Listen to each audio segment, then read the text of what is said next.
Good afternoon. Ralph E. Hartman here, write-in candidate for District 17 representative. I just got here off of a bus. A little while ago I was in a public store up on Bee Ridge. Oftentimes there's live music while I'm in the store. It's kind of a lengthy story. It's gone back a number of years, all associated with the former family and the operation. Sometimes they're friendly, but this time they're using a Neil Simon song or a Paul Simon song from 1986. It's titled "You Can Call Me Al." Well, whatever the song was originally about, who they're referring to is a man named Albert Hartman.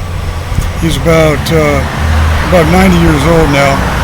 But when I was an 11-year-old, he allegedly died, and I was a pallbearer in his funeral in Miami. I forget the exact details, but his funeral was in early March of 1967. At the time, he was 33-year-old, had been working as a pharmaceutical salesman for William H. Rohr. Well, anyway, being a young boy, I of course had respected my father, and I was sad when I was told that he had died of leukemia in Baptist Hospital in Miami. And like I said, I attended the funeral. I was a pallbearer. I attended the graveside service in Miami Memorial Gardens. But it turned out to be that he had staged his death and lived on in secret. And really isn't a friendly father. And he has an organization of some kind that includes other family that I never known, mostly gays who alleged either being Marines or associated with the Marine Corps. And this time they were again wanting to egotistically say things like the Marine Corps belongs to Al. You know, they say Al, and they sometimes term Albert Hartman as Al Dolph.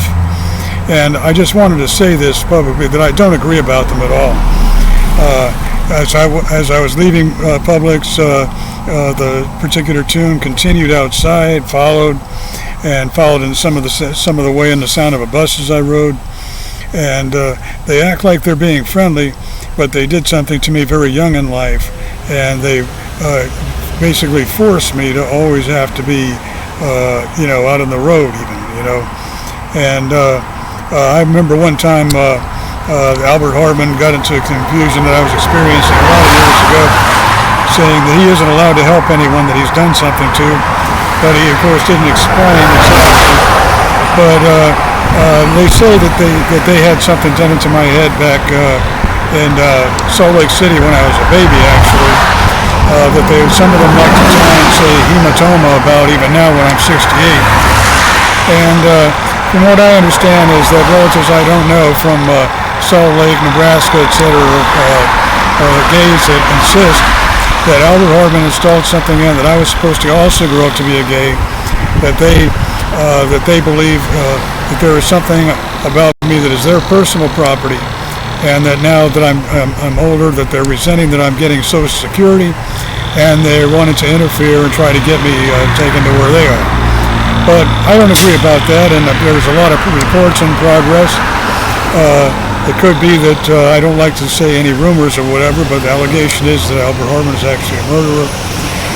I hope that it isn't true, but I can't elaborate about all details. But I just wanted to say publicly that Albert Hartman had been active with Republican politics in Miami back when he was overtly alive.